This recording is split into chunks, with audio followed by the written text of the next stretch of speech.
you will be doing. I'm Beau Woods. I'm the guy from the emails. You've probably seen my name on some of them. We've got some of our organizing staff over here. Katie, Winona, Sarah. Everybody clap for them.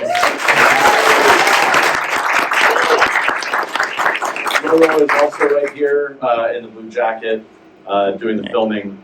And we've got Harley, who will be in a few minutes. But I want to thank all of you for coming first and foremost. I know that DC traffic on a drizzly 8 a.m. Is not the best time to get into the city. So we appreciate you making your way in and being here really early, weirdly early for a bunch of hackers. It's kind of cool. I like seeing that. We've got a lot of really good content for you today. We've got a happy hour this afternoon starting at 6 at the Hamilton. By the way, this is the Hamilton Bar, not the Hamilton Hotel Bar. It is confusing because they're like 2 blocks from each other. So if you go to the website, hackersonthehill.org, you will see the hotel, or the, you'll see the Hamilton Bar and a link to the website in case you get confused, and that will have the address on it. Coming up this morning, we've got an interview, a day in the life of a staffer. Katie Noble is going to be interviewing Jeffrey Rothblum on what happened, what goes on. As many of you have wondered, what the heck do these people do in DC? Well, now you're going to find out what the actual staffers do and the people who make the world turn in this building. And then we're going to have Harley Geiger come up and give us a quick tour of some of the policy topics and what's hot in DC, particularly what's hot in Congress. Because as you will remember from 8th grade civics class, there are 3 branches of government in the United States. Congress makes the laws, the executive branch enforces them, and then the judiciary interprets them. At least that's what my 8th grade civics class taught me. And that was basically it the whole year. So if it's wrong, blame Mrs. Halstead. But after that, most of you will go to individual briefings. If you're an ambassador, raise your hand. All right, so these are the ambassadors. Those are the folks who are going to be leading the delegations. There's like 20 people. We had so much demand for offices to have a hacker come talk to them. It's kind of unbelievable. We had to tap into our reserve hackers to come and brief all of these offices. So it's absolutely amazing. And I think we'll give time at the end of the session for each of the ambassadors to say, hello, I am right here. If I am your ambassador, come find me. And then that way we can have a hopefully orderly-ish, we don't want to make it too smooth because we're hackers, but orderly-ish procession of everybody finding each other and getting to the offices they're supposed to go to. With that, I think unless Sarah, Winona, Katie, did I forget anything, RoRo, anything I need to say, Harley? Okay. Well, I will hand it over to Katie to run the next part of this. Again, she will have an interview and a day in the life of a congressional staffer. So, Katie, bring it on. I'm going to use this as a tripod, so this might fall. So many choices. Then you want to make sure you get good, like, view into the camera there. Now we're going to make sure they work. Everyone hear me? Yes, thumbs up. Can you hear me? No. Oh, there we go. Now it works. Try another. How about that one? Any better? Bring it closer. Use all of them. Hello. Yes. Yes. All right, there we are. Yes, there we are. All right. So good morning, everyone. I think we have 30 minutes. Okay, so if you guys don't mind, because I'm punctual, I'm going to set myself a lovely timer. Ooh, I know, right? There we go. So let's stay on task. All right. Good morning, everybody. So, welcome to a day in the life of a staffer. 40 minutes. You Get bonus question. We don't worry, there's a contingency for this. We planned for this situation. What you all don't understand is like my job is just to talk, right? I work on Capitol Hill, so this is I'm not sure. Yeah, absolutely. Okay, so I do have a couple housekeeping items. The first item is no press questions. We're not authorized to answer press questions, so while we probably take questions at the end, I'm very sorry, but we're not able to take press questions. All right, so with that said, again, welcome to A Day in the Life of the Staffer. With us today, we have Jeff Rothblum, who is the Senior Professional Staff Member for the Senate Homeland Security and Government Affairs Committee Democratic Staff. They have long titles on them. Yeah, all right. So I'm There's gonna no correlation to like your ability to get things done based on the number of letters. So let me introduce myself real quickly. I'm Katie Noble, previously Katie Trimble, so I actually make up half of the Bug Bounty Katies. There are 4 Bug Bounty Katies in this world, I'm 2 of them, just to be clear. Right, so I spent about 15 years in the US government doing various things, prior Air Force type, intelligence analyst, lots of things and people. My background's actually in psychology and religion. I found my way to CISA accidentally before it was CISA. And I ran the vulnerability coordination portfolios for CISA. So that's the MITRE CVE program, the NIST NVD program, the Carnegie Mellon Cert CC program, the ICS Cert vulnerability handling program, and the vulnerabilities equities process. Up until 2019, when I left to go to the private sector, I worked for a tech company.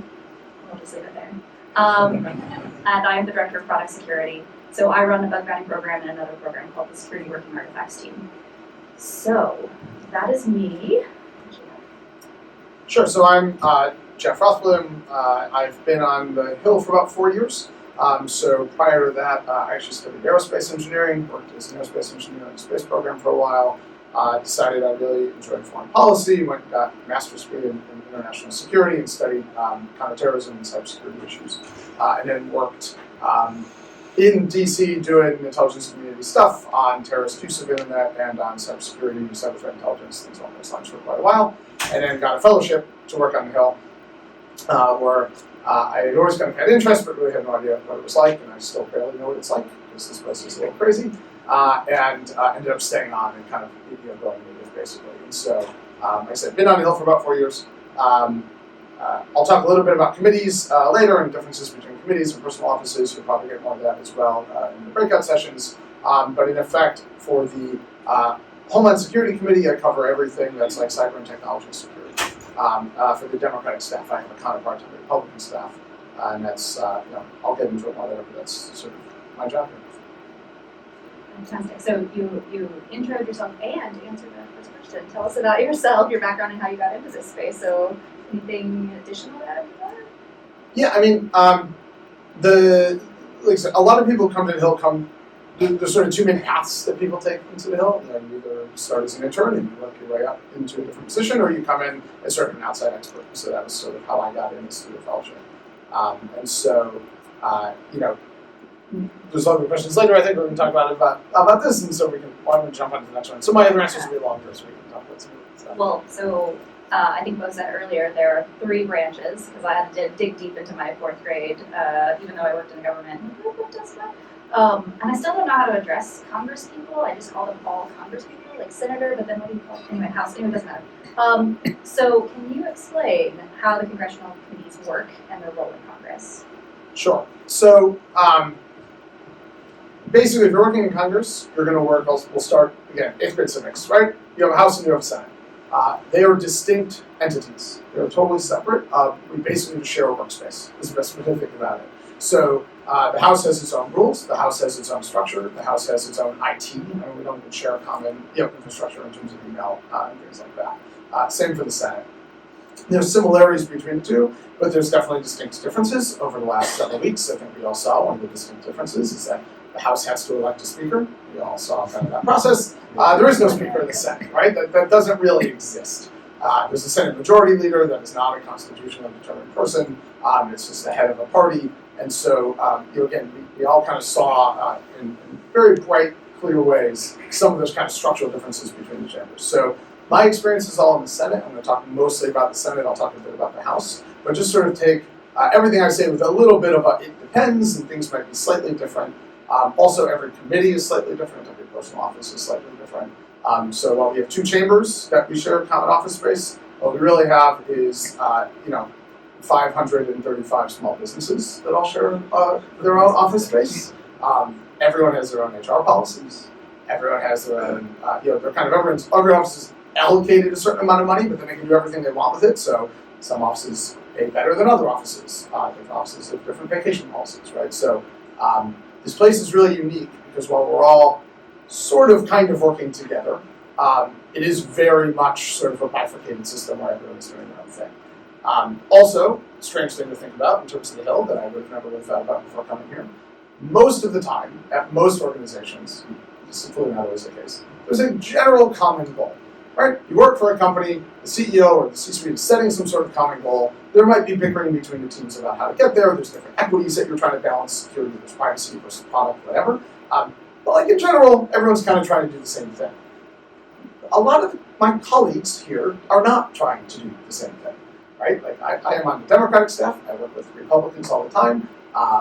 And there are times where we have diametrically opposed views of what the future should be or what the policy should be. And so, when I talk about all those small businesses that are effectively working together, there are times where we are explicitly and intentionally working against each other. So the dynamics of this place are just very different than most other places we work.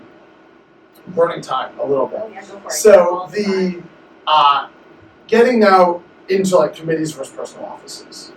So every member has a personal office. In the House, they're all around the same size because in the House, generally speaking, it depends state to state, everyone kind of represents around the same number of people, right? That's kind of the idea of the House, is that every member kind of has around the same size constituency. House offices are small. Personal offices are like 7-ish people, plus or minus. Harley can probably talk about it more because he was over there. But in general, not a lot of folks, very wide and thick, right? So not a whole lot of necessarily specific topic expertise. I had a friend who was over in the House who was the national security person, which meant he covered everything armed services, everything intelligence, everything foreign trade, everything VA. Because veterans are basically, the military, and you're close enough to be able to do that. Everything election security, and like I think they also threw in like some small portion of agriculture because they didn't have anyone else to cover it. Right? So the House is a very kind of spread thin type of organization, and the member personal offices. The Senate, 2 members per state, and so the size of a budget is relative to the size of the state. So California members have a lot more money for their personal office than Delaware members, right? And that's because there's a lot of constituent services that need to happen. You need to open up offices in your state. You need to have places where people can go. People have questions and want to reach their representatives. And so that makes more sense in the Senate because of just the way it's structured. Even there, people have pretty wide portfolios in the personal office. So I work for Gary Peters. He's the chairman of the committee. I'm on the committee staff. I'll get to that in a moment. But in Gary Peters' personal staff, we have staffers who will cover everything that's like the judiciary and commerce. So it's not as much as the House, but there's a whole lot of stuff at DOJ and the Department of Commerce, right? There's a lot going on there. And so people are still spread fairly wide and thin. And the focus of those personal offices, generally, is supporting the member on the committees that they sit on, right? So my boss sits on the Commerce Committee, he sits on the Armed Services Committee, and then he's the chairman of Homeland. So for all the stuff that's not Homeland, for all of his work in the Commerce Committee and all of his work in the Armed Services Committee, he has staff that help him prepare for those hearings, help him think about what questions he's going to ask during those hearings. They're going to be writing legislation to introduce to those committees. They're going to be giving vote recommendations on other bills that come up in front of the committee or on the floor. And so there's sort of a focus on all of that work, and then also the state interest issues. So, my senator's from Michigan. Michigan has a lot of needs and questions and things that they want to get done. Every state does. And so there's a ton of interaction with the state and with the state governor's offices and with the state AG's office and just different entities within the state, all across the chambers of commerce, right? It's not just the government there. To really kind of make sure that those state equities and all that true representation, right, that's what we do here, is brought into play in terms of the needs and things that come from Michigan. And then he also has state-based staff. So there are staff who are in Michigan with offices there that'll do constituent work, that'll help do outreach to different entities within the Michigan business community, civil rights and liberties communities, things like that. So that's kind of like the personal office. And every single member gets a personal office, right? So that's good. You all have representatives. They all care about you. They will answer your emails and your letters if you send them to them. It might take a few months because sadly, there's not a lot of staff, as I said, and so I have a friend who's a more junior staffer, and she's an email jam, which basically is you're allowed to go work on policy stuff once your backlog of letters from constituents is done, and the backlog's over 1,000. So she's got a little time. She's working. On to committees. So again, 8th grade civics, maybe 9th grade civics, if we're a little more advanced. You all remember what happens when you introduce a bill, right? I'm a bill. So the bill gets introduced. There's a parliamentarian in each chamber with a small staff. You may have heard that term. It's come up a couple times recently in the last few years. And they're a nonpartisan employee of each chamber that basically are they're kind of the referee for the chamber in terms of calling the rules. Now, they can almost always be overturned if all the members vote to overturn their decision, but by practice and by convention, that is exceedingly rare because no one wants the rules being changed on them when they're in the minority, right? So we all kind of agree when we're in the majority, we're going to follow the rules. That way, when we're in a minority, because it'll happen, we don't get the rules changed on us, right? So in general, there's sort of these are the rules of the chamber. The chamber will stop working if we just arbitrarily change stuff all the time. They are the person who basically makes a call about where a bill goes. Once a bill is introduced, it gets referred to a committee. In the Senate, it gets referred to one committee. Always one committee. I can have a 150-page bill that touches on a whole myriad of different topics. The parliamentarian reads it and says, what committee has a preponderance of the stuff in here? Hopefully it's more than 50%. Sometimes not. Depends on how long the bill is and what's in it. But they kind of just pick. And they say, this is the committee that's going to go to. In the House, bills can be referred to multiple committees, and do get referred to multiple committees. So if you have a 150-page bill with a whole bunch of stuff in it, you might get assigned to 2, 3, 5, 7 committees. In general, more committees is bad, because it makes it a lot harder to get things done, and you need a lot more people to say yes. So strategically, when we write legislation, we try and write more narrow legislation that will go to fewer number of committees. Because you have less people who have to say yes to something. I'll get into that in a moment. So every committee's got a set jurisdiction. Those jurisdictions are determined by the rules of the chamber. So in the Senate, there are Senate resolutions and Senate standing rules that have defined what all of the committees work on and what's in their jurisdiction and what's not in their jurisdiction. And we joke, there's a few things, the inside baseball is the other party is your enemy, right? So Democrats versus Republicans. The other chamber is your nemesis, because there's definitely rivalry and interchamber stuff about who gets credit for things. So I will fight with my Democratic colleagues in the House over the language of a certain thing. Sometimes more than I'll fight with the Republicans. It's not always clear where those kind of battle lines will fall. And then the other one, which came from my boss, which I really like, is I have seen twins attempt to kill each other over committee jurisdiction. You become a chairman of a committee after being in Congress generally for quite some time, because it's a seniority on the committee. And a lot of people here hang out here for a long time. And your jurisdiction is your kingdom, literally. You pretty much have, particularly in the Senate, and also definitely in the House, significant sway and power over what happens within your jurisdiction if you're the head of the committee. As the chair of a committee, you decide whether or not a bill makes it through the committee. You can have a bill that has 100 co-sponsors, that private industry is saying is the best thing since sliced bread, that every nonprofit organization is saying is absolutely incredible, that this is just the best thing we've ever come up with. And if the committee chairman says, I don't like it, it's generally bad. That's the power of the committees. It's the thing that outside of DC people might not understand. That's why I like working for the committee, right? Life is good. Because all the other members who want to write cyber bills come to me and say, hey, we want to write a bill about whatever this is. Do you guys like this? I own my portfolio. My boss asks me, what do you think about this bill? And I tell them. And now sometimes I'm told, hey, we really like this member. We want to do them a favor. Or hey, we need to make a deal on this other thing. And so we need to figure out a way to get to yes. In general, my boss really likes getting to yes. That's just his philosophy. He likes to legislate. He likes to pass bills. If you look up Gary Peters, I think last Congress passed more standalone bills than anyone in the past 30 years. This is his point of pride. It's the thing he really cares about. He's a fairly moderate Democrat and just likes to get stuff done. So my job which I love, and one of the reasons I stay here doing this, is because when people come to me with bills for cyber ideas, I work with them to get to yes. Democrats, Republicans. When we introduce our own legislation, I never introduce a bill without a Republican on it. Period and stop. That's the rule. One time. There was one exception. And it was not a separate thing that we don't have to go into. So the exception proves the rule. I can think of one time in 4 years that I've ever even considered introducing a bill without a Republican, because that's what you need to do. That's how we want to get stuff done. And so cyber is one of the few topics in Congress that is still bipartisan. No one wants to get hacked. No one. I don't care what party you're in. I don't care how far right or how far left. Bernie Sanders and Ted Cruz agree we don't want to get hacked. Yeah. Some of you may have been tracking the incident reporting legislation that passed last year requiring critical infrastructure. You have rulemaking for CISA to report. We passed that unanimously through the Senate. 100 senators all said, yeah, we're good with this. And that was because we worked really, really, really closely with Senator Portman's staff, our Republican counterpart. I had over 100 meetings with industry, over 100 meetings with private sector folks, with privacy and civil liberty folks to make sure that we're worrying about some of the privacy implications of it.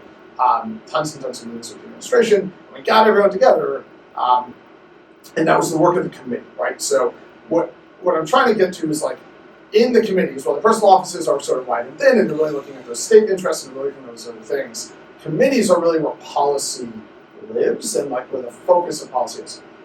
Again, there are definitely there are member offices that are very good on policy. I'm not trying to dismiss it. There are members that come up with really phenomenal bills. Again, we're kind of talking generalities, but the committees are where decisions are made about what policies, generally speaking, will move forward. And the committees are where you can hire experts who will focus on issues. So I talked about the breadth of a House personal office, right? Talked about the breadth of a Senate personal office. I have a narrow topic area. Right? I'm really lucky. My narrow topic area is all federal cybersecurity, all critical infrastructure protection, all election security. I share mis and disinformation. I own emerging tech to the extent it intersects with security issues. So I share AI, I share quantum. And people look at me like, oh my God, you get to focus. Because that's how the Hill works. My boss cares enough about cybersecurity. Again, I'm really lucky that we generally have a fellow or two. And so we get 2 to 3 people to work on that breadth of topics. Most places don't have that. Personal offices generally are too small to have that. Again, you only have so many people, so you can't dedicate a person to a topic like that in general because there's just too much other stuff that's happening that they need to figure out. And your bill comes before Congress, and the bosses need recommendations on how to handle it all. Committees are where the committee staff is bigger and the jurisdiction is smaller, right? So we have the resources available to really focus on these issues.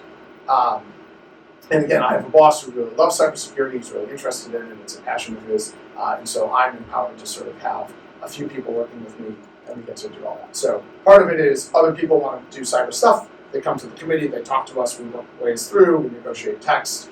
Well, my boss really wants this. Well, I can't get that through because I have 4 people on my committee who are going to vote no to that. Okay, how do we find a compromise to figure out how I can get my committee, the 14 members of my committee, last Congress, we're not sure how many will have this Congress, to all vote yes.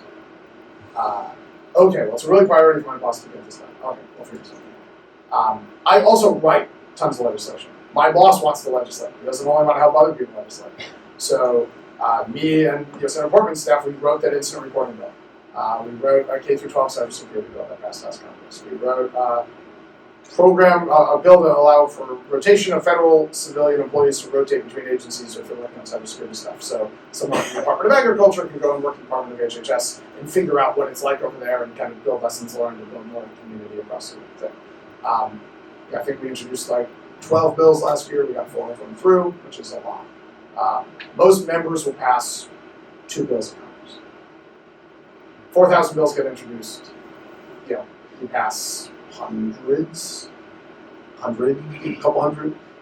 If you take out all the postal naming bills, fun fact, every post office has a formal name. Every single one of those was passed by a law through Congress. Act of Congress to name a post office. It's like a thing. My committee has jurisdiction over it, otherwise I would never know. What's the most entertaining name? It's not my topic. There was like most of the time it's just like, so the rules are they can't be alive. Okay. So that's like, alright. there might be one other rule, it's like 1 or 2 rules about it, and it's like, that's definitely one. So it's generally people that they're trying to honor and other things. So not like the snowplows in New Jersey. No, it's not like the snow. We don't have, postal faces one of the names. Yes. Yes. Okay. Yes. Why don't you name your children that? When they pass away, we'll work on it. Well, as at an old age, I don't want your children. So there's a way. Yes, but at some point we can. So anyway, hopefully that's like a good explanation of like personal offices, committees. The one other thing I'll say about it is all of you, I'm sure, are familiar with this idea of like big bills, like the NDAA or the appropriations bills.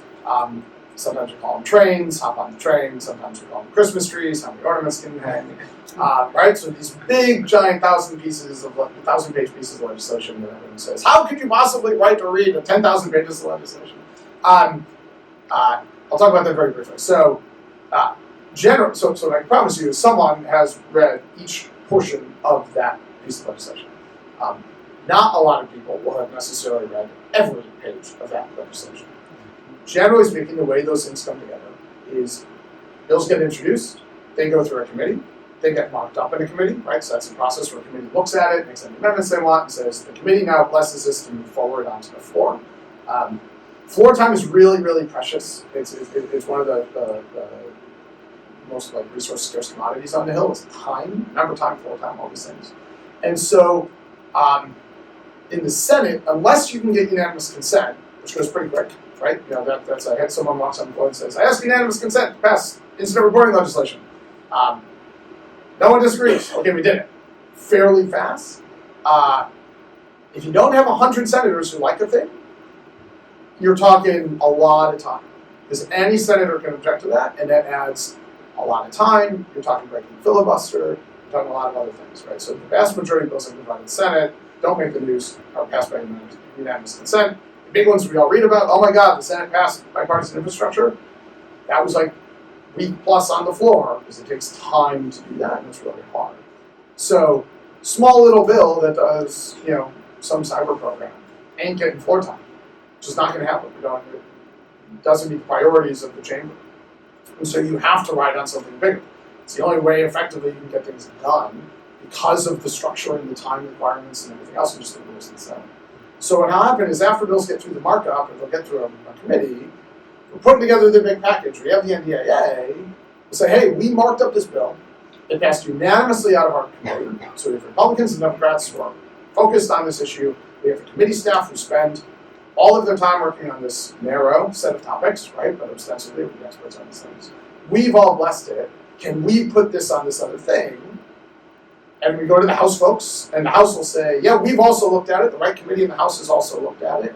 And they all agree, and they unanimously moved it out of their committee, Republicans and Democrats, in that committee. Okay, fine, we can put that on the NDA. So it's not that all the things that are in this big 1,000-page bills have never been looked at.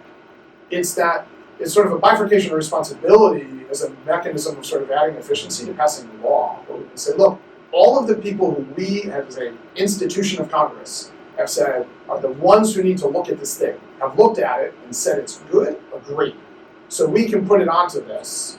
And there's some other checks and balances, and there's other people who have to say yes, and other committees can vote and things like that. But that's kind of the way these things work. And so a lot of the stuff in terms of how long it's passed is kind of packaging things together so we can move through the process more easily because of just the constraints that we've put on ourselves in terms of the other thing. So hopefully that's helpful.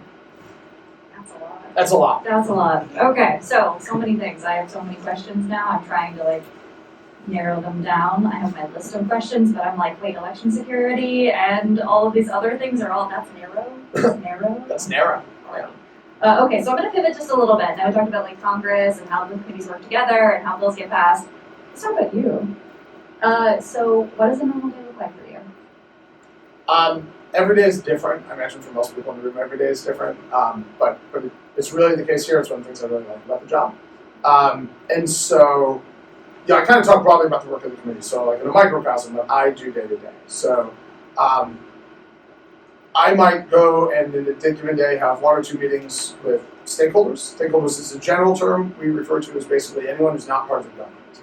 So stakeholders could be CDT, it could be EFF, stakeholder could be Palo Alto, it could be CrowdStrike, it could be a trade association, I'm trying to think, the Chamber of Commerce, right, represents lots and lots of companies and kind of consolidates opinions from lots of companies, which is helpful to me in many ways. I don't have to talk to 500 companies. If the Chamber of Commerce talks to 500 companies and says 500 companies agree on this as a policy point, that's an efficiency, right? It saves me time, it saves them time. There's a benefit there. So almost every day I've got at least one, if not two, sometimes three, different stakeholder meetings. A lot of those is like, tell me about what you're working on. Them to me and me to them. I've been out of the game, so to say, in terms of actually working on policy or intelligence issues for quite a while now. I don't know what state of the art is. I don't know what all the innovation that's happening in the private sector is in terms of cybersecurity. I don't know necessarily from a critical infrastructure perspective what are the biggest challenges that they're seeing. What are the threats that are most problematic for state and local governments? So a lot of it's me getting information and learning and trying to figure out what's going on, so I can craft better policy and work on bills and things like that. They want to know what I'm doing, right? Because they want to know what Congress is doing. So it's mutually beneficial. I'll probably be working on writing a bill, right? So I've got a backlog of ideas, and then some of those are being put down in paper. And so, working on drafting legislation and figuring out the right way. Okay, if I want CISA to sing, how do I have them do it?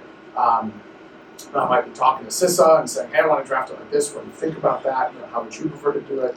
You're the agency who has to actually implement this. Is this possible? Right? Is this feasible? No? Okay, what if I had to do it this other way? So there's sort of that legislative drafting process. I might be working on a hearing. So the boss, the senator says, I want to have a hearing on protecting small businesses from cyber attacks. I hear about this ransomware stuff all the time. I want to have a hearing on it. I want to get people out and talk to the members and have a public hearing so we can look at this. Who do you invite? I don't know yet. That's my job. So I'm going to go and talk with different groups. I'm going to go talk with academia. I'm going to look and say, oh, the Atlantic Council put out a paper talking about threats to small businesses. Let me call up the Atlantic Council. I will talk to them and talk about these issues. So I'll be interviewing witnesses, giving information that gets compiled into a big memo, that's like a background memo for all the members of the committee, and then I'm writing the questions for the senator. So when the hearing happens, and the senator's standing up there and he gives his opening statement saying, this is a terrible problem, and ransomware is a scourge on society, and we need to address this. And he gets 7 minutes to ask questions of these witnesses. We're the ones who draft those. So we're the ones who say, this is the question you should really ask and get a good answer, and help kind of further this discussion. So we'll be doing that. And then similarly, my senator is meeting with people a lot, right? So CEOs of companies, the staffers come and meet with me, but CEOs want to meet with the senator, right? Things like that. And so I get to write memos for him. Or let's say there's a big, here's what you should ask this person, here's who he is, here's why you should care about what he thinks, this, or what she thinks, this particular person is really, really knowledgeable on this topic. You should ask them about it. And then the last thing I'm often doing is, like I said, kind of negotiating with other offices. There's always a bill moving on the floor. There's always other committees working on stuff. Committee jurisdiction, again, there's very clear committee jurisdiction, and then there's the seams. The seams are always a little gray, and everyone's kind of got sharp elbows, again, murder each other over jurisdiction. And so the Commerce Committee might be working on something that's really close to what we would be doing, and we have a good relationship with them. Because it's the name of the game here is knowing the people, having relationships, going to coffee, talking to other staffers, talking to other committees. What are you working on? Oh, you're working on this. Hey, we're kind of doing something similar. Let's make sure we're not stepping on each other's toes. It's almost never let's work together. You don't see joint committee hearings, right? It's shocking when it happens. You don't see joint committee bills. It's more like you address it from your perspective, we'll address it from ours. Let's deconflict. Or, hey, in order for our bill to work, we're going to need to include NIST. I don't know NIST. Chamber of Commerce, or the Commerce Committee owns NIST. But we got to have something about NIST standards in here. Are you okay with this language? Right? We're not telling NIST to do anything. We just need to make sure that we can leverage the standards NIST has already put out. So we don't want CISA to recreate the wheel. We're trying to avoid duplication. That would be a waste. Are you good with this, or would you, as the committee of jurisdiction over NIST, have a preference on how to phrase it? Because again, I need 100 senators to pass this thing. So if the chairman or chairwoman, in this case, of the Commerce Committee doesn't like it, she'll say no, even though we're both Democrats. Jurisdiction matters. So a lot of it is kind of negotiating with other offices and with other groups to get things done on whatever legislation. So that's kind of like a standard day in terms of just some of the kind of different activities. Wow. I'm just thinking about burnout. So, all right, we are right around 30 minutes, so I'm gonna have one more question, and then it's okay when you take 5 minutes worth of questions? Sounds great. Okay, so I heard you say something that I thought was very, very interesting. You said, and in today's climate, I'm both terrified and super excited about it, but you said cyber is the thing that unites us all. And wow, that's scary. But also very inspiring, right? That's awesome. We can, in this climate, we can be united around something that really matters. And like, it doesn't just matter a little bit, it's every single day. There is no real world in the cyber world anymore. It's not Facebook goes down, we're all gonna be sad. No, it's important. It's critical infrastructure, it's airplanes, it's water plants. It's so integral, and it's so amazing that people are so empowered these days and so excited about it. So when I think about that, I think about all of the global climate, social politics, all of the things that are going on. What makes you inspired? What makes you excited? What do you love about this world? So part of it is that we can still get things done. Like I said, incident reporting was a lift, and I have far less hair than I did at the beginning of last year.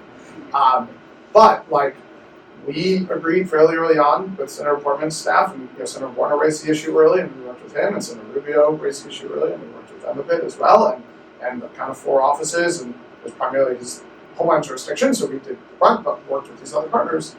And we passed and got unanimous consent out of the Senate that was 50-50 with Republicans, a regulatory program on private sector. That's hard and not common, but everyone agreed that it made sense. I got the Chamber of Commerce to endorse it, which is wild. But they also realized and agreed that this was important, and that if you did it the right way and you thoughtfully put together a regime that protected businesses and business equities and interests and protected privacy, that it was a national security issue to have the government be able to understand cross-sector cybersecurity incidents. Before then, certain sectors had to report, other sectors didn't. And the easiest way to say it, you all understand this very clearly in day-to-day what you do, is that the only entity that actually understood all of the different critical infrastructure sectors that had been compromised by, say, the Russians was Russia. It's not a great situation to be in. There's a new chairman incoming on the House Homeland Security Committee, very conservative member. People were a little bit concerned about what that committee might be focused on. A lot of investigations, a lot of border work.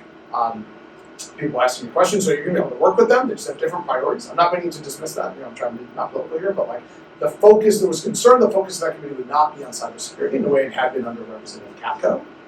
And this very conservative, very kind of hardline member, in his very first statement about becoming chairman, said, I'm going to focus on 2 things, the southern border and the cyber border.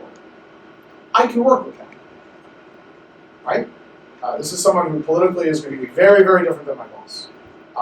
Representative Comer is a conservative from Kentucky who's leading the oversight committee. They're going to be doing a lot of oversight over this administration. There's going to be a lot of things we're going to disagree with. This is over in the House. We're going to work on cyber stuff together. Talk all the time. I joke that like my best friends in the Hill are all the Republicans because Democrats will generally vote for my stuff. I'm a Democrat. Work for a Democratic member. I don't have to convince them. I got to convince the Republicans sometimes a little more. So like my work wife was my counterpart from Senator Portman's staff. I talk to her 3-4 times a day. I'm really sad that she's left. But I'm looking forward to whoever's next. So like, it's fucking fun. Like we get to write law. I write law. I write stuff that literally impacts every single person in this country, right? It's the law of the country on a topic that I care about, that all of you care about, I love talking to people like you all the time. I love having you tell me what I'm doing wrong or better ways to do shit. Or like, hey, you haven't figured out this is a big problem and you all aren't talking about it. Tell me what those are, because we can generally find agreement and figure out ways to do it. And then on the bipartisan thing, the other thing that really makes me happy and kind of inspired on it is there are plenty of ways if we wanted to pick a fight about cyber, we could. And there are plenty of ways if we wanted to make this a political issue, we could. We, the communal small staff who work on this topic. I mean, we all kind of know each other. There's not that many people who focus on it. And we purposely don't. Like, there's so many problems that we can try and solve that don't require it becoming a political wedge issue, or don't require it being, well, industry is going to hate this, or the civil rights community is going to hate that, or the administration can't agree with that. That when we kind of hit that little roadblock, we just stop. We say, okay, let's focus on another thing that we can all agree on. Because there's so many things that we can all agree on, and none of us want cybersecurity to become like a hot button topic issue. I'm really happy that my stuff isn't in the news all the time, because like what gets to the news is what you're trying, if you're really, really, really cynical about it, at times what hits the news might be the types of things that try to sway voters in elections. Not always, but often, right? We live in a political world, elections matter, people are running elections. And so it makes me happy when both sides of a debate say we need to have stronger cyber, and the whole audience claps, and then they move on to a thing they can argue about. Right? That's for me the best. Be big and loud about how we all agree on it, and then move on to other things that you can argue about in terms of policy differences on various other issues. That's what inspires me, that's what I love about this place. I love getting to meet lots of people and talk about these issues and try and do small things to improve the system. Awesome. I'm so inspired that cyber is something that unites us all. It's just exciting. Yeah. So we have a couple of minutes. Do we do a couple of questions? Yeah, that'd be great. So do you have any questions? He in the front gets first dibs. So you said you tend to focus on the things that everybody can agree on, which is fantastic. But if everybody agrees on it, it seems like we're all kind of moving in that direction. And maybe the stuff that we don't all agree on is where our weakness is. So how do you balance that? Really good question. For those who can hear, if we focus on the stuff that everyone agrees on, are we missing the ball on things that we don't agree on, right? And how do we check on that? There is you can balance it in two ways, right? So you can have hearings on stuff that we don't necessarily agree on and try and elicit opinions and try and make public some of those issues and continue the conversation. And those are really important, and that kind of area generally happens. There are member offices that do introduce legislation that are things that are not necessarily going to be as politically viable in terms of getting 100 senators. And that adds to the conversation and highlights those issues. I will note, Senator Whiting does this a lot. He does it very well, right? And I'm sure many of you have interacted with that office. My boss's priority is figuring out how to get things done. So there are just different roles in Congress that different members play in terms of how they attempt to move the conversation forward, and whether or not they are sort of reaching beyond what is practical today in order to move the conversation in a direction versus taking the smaller steps in moving it. And both are important, and both are really important parts of the policy process, so I'm not dismissing one or the other. So that's kind of how the institution balances it. And then you do kind of push a little bit sometimes, right? When we first started talking about incident reporting, everyone was like, oh, you've been talking about that for 10 years. That's never going to happen. Why are you wasting your time? And it was because the members and the staff basically said, let's try, right? We've got the right people. We think we have an opportunity here. Frankly, there's been some very major cyber attacks in such a way over the last several years that people are paying attention. And it took 6 months, which is long hours and hard negotiations and multiple times when we thought we were going to fail, and we did it. So you do attempt to push the envelope at times, but you're still doing it sort of within areas that we think we can probably do. Similar question. How do you approach things like where it is clearly a good thing to do, everyone agrees, but it imposes a cost on industry? I'm thinking of things like safety, seatbelts in cars. Good question. So if there's something that's generally accepted as good, how do you push against, say, an industry or a particular stakeholder group that might be opposed to it? What I would counter is to say that at that point, maybe not everyone agrees it's good, frankly. And while that's the thing that you learn here is that what a particular community might believe is really good and might be very obvious is not obvious to everyone. And there's a humility that comes with working here in terms of having to understand the other perspective. And so there are times where you can find compromise and you can take maybe baby steps and you can move the conversation and say we're going to study the issue and not impose a requirement on the issue. But it is a thing that has been eye-opening as I've come here and had to talk to a much wider sort of set of people than I would have talked to in my prior roles, where the voice of the people who oppose our voices and have representation in this body and have views that are important to consider, and we can kind of try and balance that out. So we are out of time. I know there were a couple more questions, and I'm really sorry. I did see you, but we're right at our time. I want to make sure that Harley has enough time. So Jeff, it's been fantastic. I have learned so many things. I have so many questions. Thank you again for doing this today. I really appreciate it. And also, Jeff,